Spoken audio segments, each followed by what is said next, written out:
Now we're going to talk about setting boundaries. In her book, 13 Things Mentally Strong Couples Don't Do, Amy Morin mentions that mentally strong couples don't hesitate to set boundaries. And that could either be boundaries between you and your partner, or of course boundaries with third parties, boundaries outside of the relationship. Boundaries, and that is not specifically in this book, boundaries need to be set and reset. Boundaries have two parts.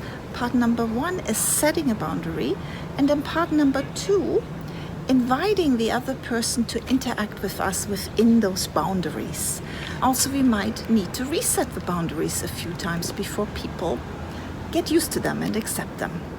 An example would be, and that now is from this book again, you have told your parents that you would like them not to argue in front of their grandchildren.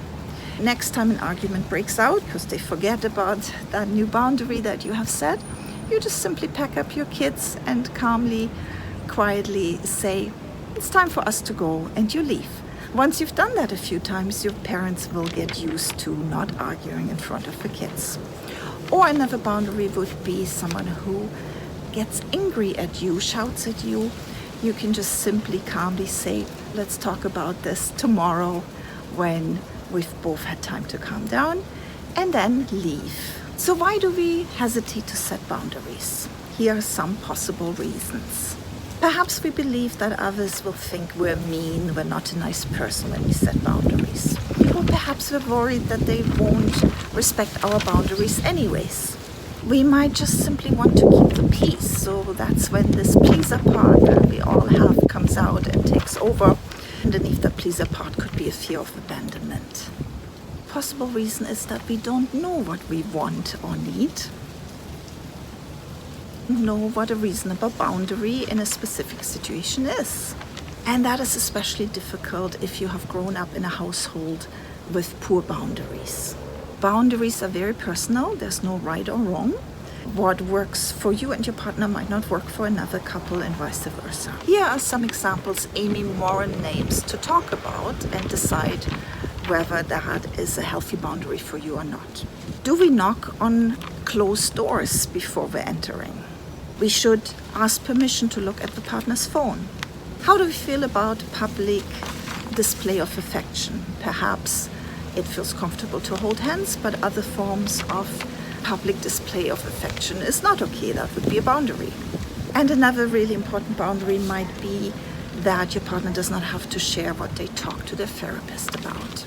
So we won't ask what our partner has talked about. All those examples were about boundaries between the couple, but as important are boundaries with third parties. Boundaries the couple want to have together with, for example, meddling family members or friends. For example, when family members, parents-in-law disagree on the parenting style a couple has, or when they're not respecting the couple's privacy. Boundaries also need to be set about giving away shared resources. That could be money, time, attention. It is never okay when we allow a family member or friend to talk negatively about our partner. We might think that this is harmless and it won't affect us, but it's a negative influence from outside that we should limit. So what are boundaries exactly about, and why are they important? Boundaries are not about the other person. They're about your own needs, to have your needs met and to feel physically and emotionally safe in a situation. Boundaries are not about forcing other people to change their behavior that we disapprove of.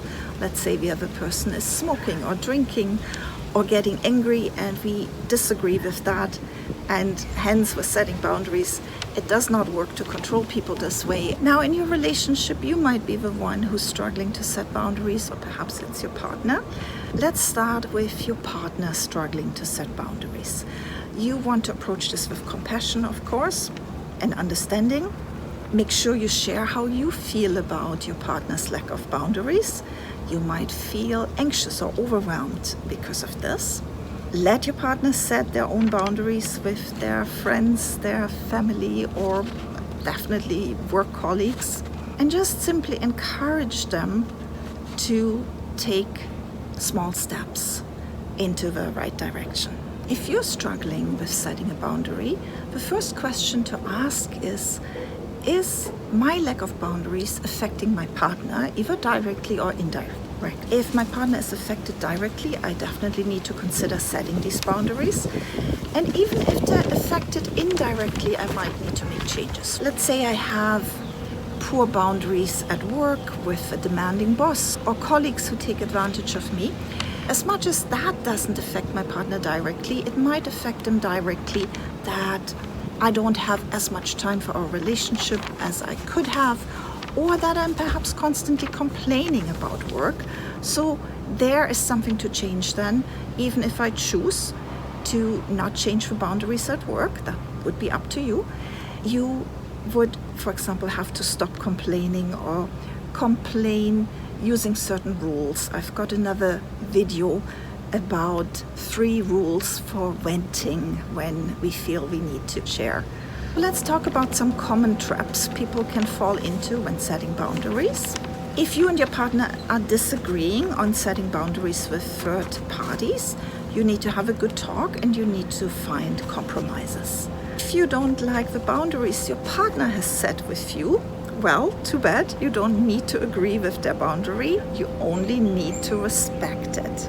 Sometimes there's confusion about boundaries and controlling others. That is 2 very different things. Make sure the boundaries someone sets, either you or your partner, are actually about them and their needs. And here's another important thing to keep in mind. Don't set boundaries when you're emotionally triggered.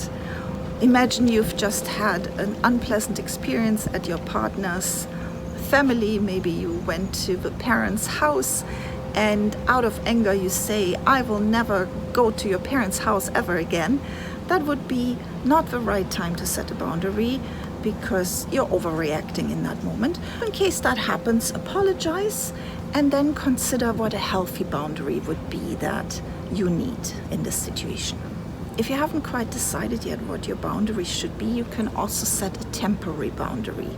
For example, when you don't know what to say to someone's request or someone wanting something from you and your partner, you can say, for now, we're not able to say yes or no. We first need to think about this, or we first need to talk about this, and we will let you know.